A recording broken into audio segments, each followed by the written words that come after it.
Injuries are a leading cause of death worldwide. In 2010, there were 5.1 million deaths from injuries, almost 1 out of every 10 deaths in the world.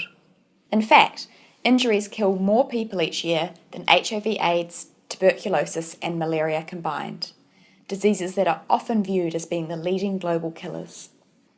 The global burden of injuries is projected to continue to increase over the next 20 years, especially in low-income and middle-income countries.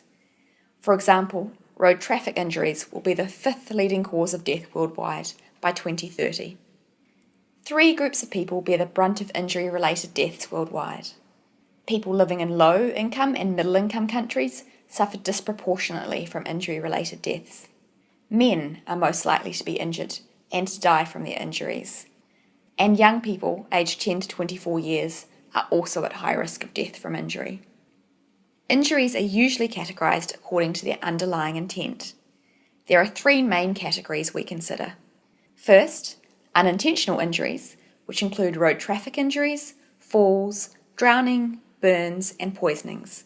Second, intentional injuries, which include self-harm and interpersonal violence. Third, the forces of nature, war, and legal intervention, which include exposure to the forces of nature, such as earthquakes and tsunamis, and collective violence and legal interventions, such as war. Let's focus on transportation-related injuries, a major and growing cause of injury-related deaths worldwide. Transportation-related injuries include those from road traffic accidents and non-road traffic causes, such as air crashes. Transport-related injuries were the leading cause of injury-related death worldwide in 2010 and were responsible for 1.4 million deaths. Injuries from road traffic deaths were the 8th leading cause of death overall.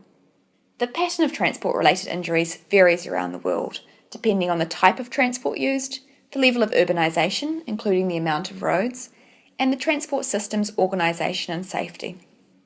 In high-income countries such as Canada, most transport-related injury deaths occur as a result of collisions between 2 or more motorised vehicles, usually cars, buses, trucks, or when a motorised vehicle goes off the road at speed. Road systems are generally well organised and road safety laws are enforced, and people in vehicles with 3 or more wheels are the predominant road users. However, in middle-income countries, the roads are often shared by a wide variety of users: cars, trucks, motorbikes, push bikes, rickshaws, and pedestrians.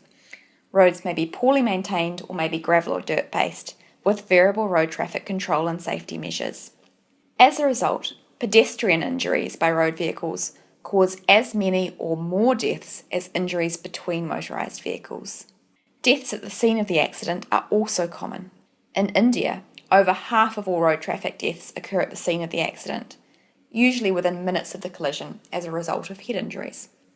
In low-income countries, the roads are often poorly demarcated, with no clear lanes or traffic control. 2-wheeled motorised vehicles are very common, as they're cheaper to purchase, run and maintain.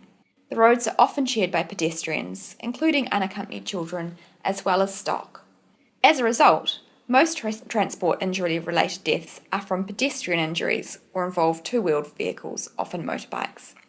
Collisions tend to occur at lower overall speeds than in high-income countries, but they are typically associated with more severe injuries, especially head injuries.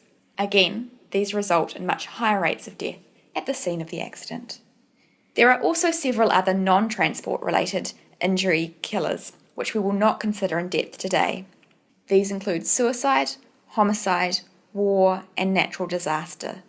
Preventing deaths from injuries is a major health challenge in the 21st century. However, it is not just a health sector responsibility. Prevention of injuries involves legislation, for example, the introduction of speed limits and drink driving laws, seatbelt and helmet laws, and laws around fencing around pools to prevent drowning. Prevention of injury-related deaths also involves public education, for example, campaigns aimed at the prevention of childhood injuries and at road and water safety. Legislation combined with public education has halved the rate of deaths from road traffic injuries in Canada and other high-income countries in the past 25 years. However, as not all injuries can be prevented, improved management of injuries is also required to reduce death. In high-income countries, advances in pre-hospital trauma care, hospital trauma care, and rehabilitation for the injured have all improved the outcomes for people who suffer injuries. Trauma care and rehabilitation for the injured is still absent or inadequate in many poorer countries, however.